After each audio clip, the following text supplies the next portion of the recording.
Bienvenue dans la toute dernière rubrique de cette émission, c'est bien les clés du monde. Nous sommes au Niger, cette fois-ci, avec James William Gbagidi. Niger, présidentielle 2021, pourquoi Issoufou n'oserait-il pas un troisième mandat? C'est une interrogation qu'on aura décortiquée ensemble avec James.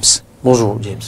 Bonjour Loris, bonjour à tous les amis téléspectateurs et bien sûr à tous les auditeurs. Oui, et c'est plus intéressant à plus d'un titre, vous le comprendrez tout au long de ce numéro des Clés du Monde. Alors, ceux qui se sont hasardés à lui proposer ouvertement de se présenter à la présidentielle de 2021 pour se succéder à lui-même, eh bien, dans le cadre d'un nouveau mandat, en ont eu pour leur compte deux jeunes de ce pays, qu'est le Niger, vous le savez, deux jeunes de la société civile de la ville de Zender, eh bien, passent ce jeudi 31 mai devant les tribunaux pour complot contre le régime constitutionnel nigérien.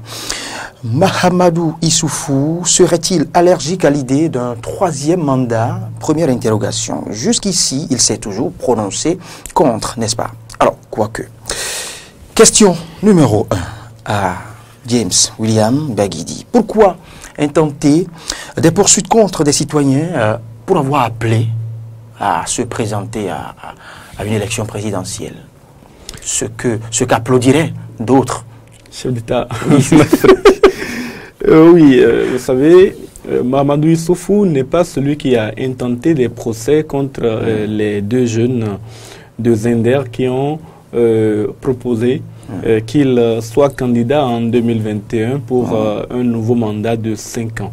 C'est plutôt donc le procureur qui a pris cette initiative, et on sait quand même que le procureur a quand même un peu à répondre vis-à-vis du ministre de la Justice, vis-à-vis de l'exécutif. Ouais. Et donc, il a probablement peut-être été instruit ou il s'est donné la liberté de le faire en sachant qu'il n'était pas en train de violer les tests non pas les tests, mais la volonté, d'aller contre la volonté du président de la République. Alors, que se passe-t-il exactement? Effectivement, ces deux jeunes se sont prononcés ouvertement il y a quelque temps en appelant le président Mahamadou Issoufou en disant en tout cas qu'il avait réalisé de très belles choses en 8 ans au pouvoir, et donc qu'il souhaiterait qu'il se maintienne au pouvoir au-delà des 2 mandats qui lui étaient donc autorisés par la Constitution. Et c'est justement cet article, un article de la Constitution, l'article 47 de la Constitution du Niger, qui dispose très clairement que le président de la République est élu pour un mandat de 5 ans, renouvelable une seule fois. Il précise encore cet article que nul ne peut être candidat pour un nouveau mandat s'il a déjà été président par 2 fois. Et puis, il y a un autre article de la Constitution qui parle de la révision, l'article 185 si je ne m'abuse, qui précise exactement ceci. L'article 47 de la Constitution ne peut faire l'objet d'aucune révision. Et donc, proposer de réviser la Constitution, c'est déjà une violation de la Constitution au Niger. Et c'est sans doute dans cette dynamique, pour décourager ce genre de discours, que le procureur a pris cette initiative de poursuivre ces deux jeunes qui risquent donc de passer quelques jours en prison. En tout cas, ils sont en garde à vue depuis 3 jours maintenant, et qui risquent donc de passer quelques semaines, voire quelques mois en prison pour avoir appelé le président de la République à se maintenir au pouvoir au-delà de ce que lui prescrit la Constitution du Niger. Une première quand même sur le continent, James William Gbagidi. Nous en parlons. Alors, comment comprendre cette réticence du président, du chef d'État nigérien, de retoucher à la loi fondamentale de son État, alors que c'est paix sur le continent, en fond, je dirais... Voilà. Vous donnerez peut-être l'exemple du président tchadien qui vient de réviser pour la deuxième fois. Pas seulement. C'est déjà pas si facile de réviser une fois la Constitution. Oui. Il vient de réviser la Constitution pour une deuxième fois. Au Burundi, récemment. Oui, ça c'était la première fois pour lui. Et il a fait en sorte que cette seule fois soit suffisante pour qu'il reste au pouvoir. Ailleurs, on y touche pour y rester indéfiniment. Oui, tout à fait. Donc, ce n'est pas anodin, vous l'avez noté, que le président du Niger décide donc de ne pas être candidat, mais en réalité, ce n'est pas le choix, en tout cas, du président Mahamadou Issoufou. Il est vrai que quand on lui a posé la question, et toutes les fois que la question lui a été posée, Mahamadou Issoufou a été clair. À la fin de son second mandat en 2021, il organisera les élections qu'il promet libres et transparentes et il passera le témoin à un nouvel acteur politique qui aura gagné ces élections, que ce dernier soit de l'opposition ou de son camp présidentiel à lui. Et donc, ce qu'il faut noter, c'est que c'est la constitution du Niger, je l'ai déjà dit, les articles 147, 185, etc., qui prescrivent qu'on ne peut pas réviser certaines parties de cette constitution. Mais comment en est-on arrivé à ce que des dispositions comme celle-là entrent dans la constitution? Cela est le résultat d'une histoire tumultueuse au Niger. À l'issue de la période des dictatures de l'après-indépendance, le Niger va donc embrasser, comme d'autres pays en Afrique, comme le Bénin notamment, le régime démocratique au début des années 90 et porter à sa tête un président qui s'appelait alors Mahaman Ousmane. Mahaman Ousmane va malheureusement être confronté, en tout cas le régime qui avait été élu au Niger avait été décidé au Niger, c'était un régime semi-présidentiel, donc avec un premier ministre qui était à la tête qui était le député le plus, celui qui avait le plus de représentants au Parlement. Et donc, il avait face à lui un premier ministre qui était de l'opposition. Et donc, pendant pratiquement 3 ans, le pays a été bloqué dans son fonctionnement. Et il a fallu un coup d'État, celui de Ibrahim Baré Maïna Sara, en 1995, pour mettre un terme donc au régime de Mahaman Ousmane. C'était un regret pour les démocrates sur le continent africain, mais il faut également noter que ce coup d'État avait apporté quand même une fin de cette politique de blocage qui était à la tête du Niger. Par la suite, Ibrahim Baré Maïna Sara va changer.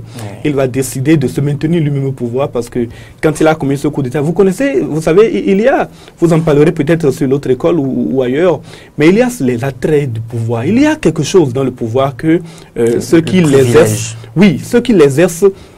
quand ils y goûtent, ils n'ont vraiment plus envie de s'en aller. En tout cas, ils sont rares à prendre l'initiative de quitter le pouvoir quand ils ont commencé à y goûter.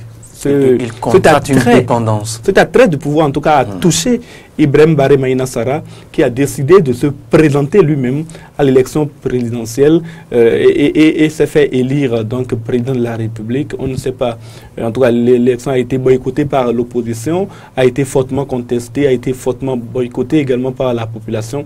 Mais Ibrahim Baré Maïna Sara, a été élu président de la République et il a instauré un régime plutôt dur jusqu'à ce que en 1999, Daouda Malamouanké, un militaire, fasse un nouveau coup d'État au Niger et chasse Ibrahim Baré Maïna Sara du pouvoir. Le chasser du pouvoir aurait été même mieux, mais il a été tué par sa garde présidentielle à l'aéroport. Et il y a une chanson de Alpha Blondy qui rappelle l'événement quand il dit le président a été balayé par une rafale de mitraillettes. Il faisait référence à Ibrahim Baré Maïna Sara parce que c'est justement une rafale de mitraillettes qui a touché Ibrahim Baré Maïna Sara à l'aéroport.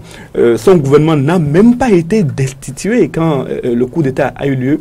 Daouda Malamouanké a pris le pouvoir. Il a laissé le Premier ministre de l'époque, Ibrahim Mayaki, exercer les fonctions qui étaient les siennes. Et il a organisé des élections. Voilà au moins un exemple. Daouda Malamouanké, de regretter mémoire, il est décédé en 2004. Il fut l'un des très rares chefs d'État, en tout cas arrivé au pouvoir par coup d'État, à ne pas avoir cherché à se maintenir au pouvoir, à ne pas avoir cherché même à obtenir les attraits du pouvoir, les privilèges du pouvoir. Notamment, il y a une scène dont je me rappelle toujours. Daouda Malamouanké, dans son véhicule, la Jeep militaire qu'il a conservé en tant que président de la République, est tombé en panne en pleine rue à Niamey et il est descendu avec ses gardes du corps et ils ont poussé la voiture ensemble. Donc, il faisait office d'exemple aux yeux d'un certain nombre d'observateurs. Il a organisé les élections qui vont porter au pouvoir Mamadou Tandja. Vous vous souvenez sans doute de ce nom-là. Ce président, Mamadou Tandja, quand il va arriver au pouvoir, va exercer, bien entendu, dans la légalité, toute légitimité, son premier mandat, et va même se faire élire pour un deuxième mandat. Mais vers la fin de ce deuxième mandat, un peu dans une période semblable à celle que vit aujourd'hui le président Mahamadou Issoufou, le président Mamadou Tandja va décider de changer la constitution. Or, déjà, à cette époque, la constitution du Niger n'admettait pas de modification pour un maintien au pouvoir. Parce que cette constitution a été élaborée du temps de Daouda Malam Wanké, qui a bien veillé à ce que aucun autre chef d'État arrivé au pouvoir ne puisse toucher à ces éléments-là. Mais le président de la République, Mamadou Tandja, va décider, on l'a surnommé plus tard le président dissolvant, ça c'est un surnom que je dois à mon ami Wilson Gakwetor, que je salue au passage. On l'a appelé le président dissolvant parce qu'il a commencé par dissoudre. D'abord, il a demandé à la Cour constitutionnelle de valider sa volonté de modifier la Constitution. La Cour s'y est opposée. Il a dissous la Cour constitutionnelle. Il a d'abord commencé par l'Assemblée nationale, le régime lui donnait le pouvoir de dissoudre l'Assemblée nationale, mais l'Assemblée était majoritairement hostile à son idée de réviser la Constitution. Il a dissous l'Assemblée nationale, il a dissous la Cour constitutionnelle, il a dissous la Cour suprême, il a dissous beaucoup d'institutions il a déblayé complètement. Oui, c'est pour ça qu'on appelle le président dissolvant. Mamadou Tandja a nommé ensuite des personnalités qui lui étaient plutôt favorables et va mettre en place une nouvelle constitution qui va lui permettre d'abord de proroger son mandat en cours et ensuite d'organiser des élections qui devraient lui permettre de se maintenir au-delà de ce qui était prévu par la Constitution récemment dissoute. Mal lui en a pris. Un nouveau coup d'État va se produire contre lui cette fois-ci. C'était donc en 2009. Le président Mamadou Tandja sera arrêté. Il n'a pas été tué fort heureusement. Il sera arrêté. Le régime, un groupe de militaires donc va prendre le pouvoir. Mettre Mamadou Tandja dans une résidence proche de la présidence de la République, surveillée. Il sera même envisagé qu'il soit jugé pour avoir violé la Constitution. Et ensuite, ce régime va, en quelques 2 ans, en tout cas ils sont quand même passés un peu de temps au pouvoir, beaucoup plus que Daouda Malam Wanké, organiser les élections. C'était Salou Djibo qui était à la tête de ce régime-là, organiser les élections. Et c'est à l'issue de ces élections, et avant ces élections, bien sûr, la nouvelle constitution, celle de la 7e République nigérienne. Et quand on parle de 7e République, vous vous imaginez le nombre de fois que la constitution a pu changer donc, au Niger. C'est celle de cette 7e République qui va être mise en place, et c'est elle qui a officié à l'élection de Mahamadou Issoufou à la tête de l'État, et il a ensuite été reconduit. Donc c'est dans cette circonstance-là que Mahamadou Issoufou bénéficiait de cette histoire, héritier en tout cas de cette histoire, de cette succession de coups d'État. Je pense qu'il est conscient qu'il n'est pas raisonnable de tenter de modifier de nouveau la Constitution, surtout si c'est pour se maintenir au pouvoir. Alors James, comment ont-ils réagi les partisans de Mahamadou Issoufou? Bon, les partisans de Mahamadou Issoufou, membres de son parti politique notamment, savent très bien qu'ils ne peuvent pas appeler le président de la République à se maintenir, et ils sont plus ou moins déçus parce que vous savez, quand on est au pouvoir, quand on a un chef d'État qui exerce les fonctions, on bénéficie aussi des subsides, et cela fait également le plaisir de ses partisans. Donc, on a entendu Mohamed Bazoum, qui est le président du parti au pouvoir, estimer qu'on ne devrait pas condamner ces jeunes gens qui ont appelé le président à se maintenir au pouvoir, mais ce n'est pas pour autant que lui aussi il a fait. Non, il ne l'a pas fait. Il a estimé simplement qu'un régime a vocation à se consolider, à se maintenir. Il n'a pas parlé du président, mais il a parlé du régime qui a vocation à se maintenir. Et donc, c'est dans un certain malaise que ces partisans du président Issoufou sont obligés aujourd'hui de voir en tout cas le champion en train de finir son second. Mahamadou Issoufou va-t-il respecter, je dirais, va-t-il garder intacte cette position? Fait-il confiance? Qui alors pour le succéder, James? Je pense que Mahamadou Issoufou n'a pas le choix et il le sait très bien. Ne reviendra-t-il pas sur sa décision? Ça, je ne saurais en juger parce qu'on a déjà vu des gens modifier des constitutions qui sont